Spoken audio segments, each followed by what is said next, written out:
Hello, everybody, and welcome to Written in Blood. And my name is John, and today I'm going to be doing part 21 of my horror movie collection. Now, I know this is not my most popular segment here on Written in Blood, so what I'm going to try to do is maybe do this on every Friday or every other Friday. Just to, because a lot of times I don't have anything to do. I don't have a video to present. I'm still in the middle of reading a book right now, so I don't have a review to post. And nobody's tagged me for anything as far as I know. So I'm going to do this. So let's go ahead and get underway. The first three films I have are the films in the Hostel series. So of course you have Hostel, and then Hostel Part 2, and then finally Hostel Part 3. Which the third one could easily be titled or subtitled Hostel Part 3 Cash Grab, because they're basically just trying to cash in on the success of the previous two films. In fact, Eli Roth did not even direct this one. I don't think he had much to do with this at all. It's directed by Scott Spiegel. I'm not sure who that is. I see nothing whatsoever of Eli Roth's name even on this in the credits on the back of the cover. So, yeah, it's kind of a cash grab, and it's nowhere near as good. And I know a lot of people do not like films like this because they consider them to be torture porn.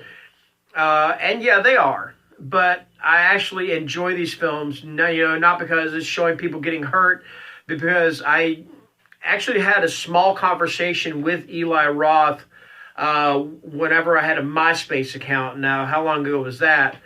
And he said one of the reasons he wrote the movie is because you get all of these college kids or these young kids that go overseas and they think because, well, we're an American, then we're invincible. And he's just kind of trying to shatter that, So, of course, the film is about the first film is about these three American guys, well, two American guys and one Icelandic fella by the name of Ole. And they're backpacking through Europe and through Slovakia and places like that. I may have the locations wrong. And they run into this group called Elite Hunting. And what they do is you pay a certain amount of money, they capture somebody for you, and you can kill them in any way you choose to do that. Which is actually based on a true story also. Roth said he saw a article somewhere, I can't remember, but if like somebody's really sick, I think this is in Russia, like if a family member's sick and they're on the verge of dying, they'll hire somebody to come in and kill them, which makes no sense to me at all, but really that's pretty odd. So that's the pretty much the synopsis of Hostel Part 1.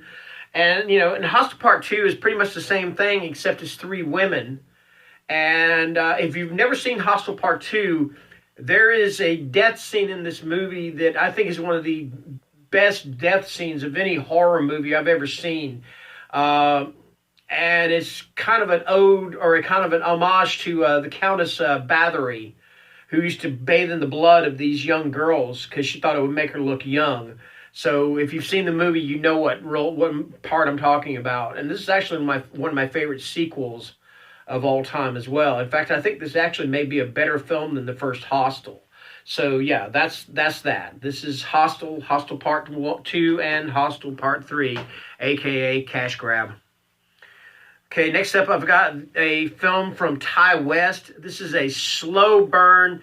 This is reminded me so much of those movie of the week horror movies that used to show on ABC TV.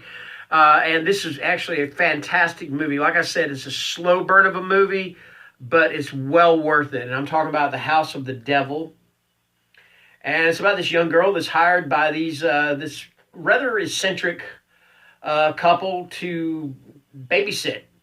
And it turns out to be a lot more than she expected, and a lot more sinister than what she expected also. There's not a lot of blood and gore in this. It builds, and there's not a hell of a lot of jump scares.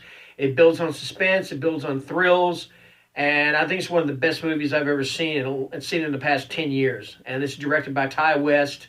And I cannot remember the girl's name that plays in this. Jocelyn Donahue. Also, Tom Noonan and Mary Warrenoff are in it also, as well as A.J. Bowen. So yeah, that is The House of the Devil. Okay, next up, this one I've only seen one time, and I don't remember an incredible amount about it. This is House on Willow Street. And this is directed by Alistair Orr, an author or a director I've not heard of before. The perfect kidnapping goes gruesomely awry in the shock-a-minute supernatural wild ride. When a band of desperate criminals, led by the tough-as-nails Hazel, Shawnee Vincent, you're next, abduct Catherine, Carlin Burchell, the daughter of the ultra-wealthy family, they are certain they found themselves an easy target for ransom. What the gang doesn't realize is that although they have Catherine's body, her soul has already been spoken for by a demonic force that's about to turn the tables on them.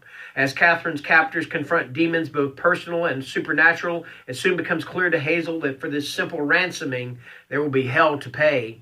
I saw this one time. I remember I did like it. I may need to rewatch it again to give a perfectly honest opinion on it, but from what I remember, I did like it. So, House on Willow Street. And next up is a werewolf film, and actually the first of three werewolf films I'm going to present here. This is Howl. And think snakes on a plane, but this time you got werewolves on a train. And it's pretty awesome. The only complaint I had was I wasn't really too pleased with the werewolf makeup, but I'm a fan of the Howling, and I think the Howling makeup is the best, absolute best werewolf makeup of all time. So yeah, I'm a little bit biased, but this is Howl, and like I said, think werewolves on a train, and you've got it, because that's exactly what it is. Okay, and next up, I have, like I said before, this is my absolute all-time favorite werewolf movie, and I'm talking about The Howling, and it's awesome because I actually did get to meet Dee Wallace, who is the star of the movie. She actually signed, it says, "To John, bite me, Dee Wallace," and she even does a little variation on the happy face from the Howling movies. This was a high point of my life, I'll tell you that right now. She's an absolutely wonderful lady. If you've never seen The Howling, all I'm going to say is this is go watch it. It's a perfect blend of horror and dark comedy, and it's absolutely fantastic. And unpopular opinion, I'm going to say it. I think the Howling transformation scene is 100 times or 10 times better. I won't say 100 times. That's ridiculous. But to me, it's 10 times better than the transformation scene in An American Werewolf in London, which in itself is fantastic, but I just think this one is head and shoulders above it. Like I said, unpopular opinion, but it's my opinion. So yeah, this is The Howling. All right. And unfortunately for movies that are popular, they are followed up by a ton of crap sequels, and The Howling was no exception. The only sequel I have to The Howling is one called The Howling Reborn. And the best thing to say about it, it was decent. It wasn't as bad as I thought it would be. It was okay. So that's all I'm going to really say about it. So that's The Howling Reborn. And it actually stars the guy Landon LeBourne or LeBourne or whatever, who's in the Hemlock Grove. And he played a werewolf in that also. I think he's a werewolf, and it's been a long time since I've seen this. And I'm getting a little tongue-tied. Sorry about that. Okay, that's The Howling Reborn. And here's a nice little cult classic from Roger Corman. This is Humanoids from the Deep. We are talking about B-movie fun, we'll say it that way. Something evil is happening in the sleepy fishing village of Noyo. Fish-like humanoid creatures spawned by mutant DNA begin rising from the ocean looking to mate with the local women. Scientist Susan Drake, along with local fisherman Jim Hill, seek to investigate the cause of this invasion of creatures from the ocean floor. But when the annual Salmon Festival begins, some unwanted guests are about to crash the festivities. Also starring Vic Morrow, Cindy Weintraub, and Denise Galick. Not sure who that is. And this is directed by Barbara Peters. So, yeah. But basically, these humanoids from the deep are trying to get jiggy with our women. That's what they are trying to do. So, yeah, this is Humanoids from the Deep. And finally, I've got the 2-pack of I Know What You Did Last Summer. And I Still Know What You Did Last Summer. And this, of course, stars Jennifer Love Hewitt, Sarah Michelle Gellar, Freddie Prinze, among others. And these are, I thought the first one was really pretty cool.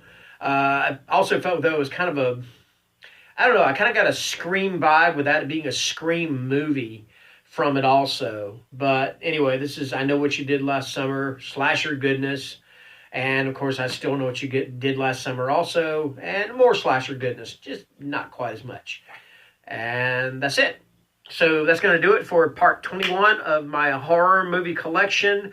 Like I said, these are really kind of low-rated videos for me. I don't get as many views for them. I don't know why. That's fine. I'm not going to, I don't care. Because like I said, there are people that like to see these. So this is me presenting it. And like I said, I'll do this like every other Friday, maybe every Friday or every other Friday. I'm not sure. Anyway, thank you for watching and have a great day. Bye-bye. Oh, and enjoy your weekend.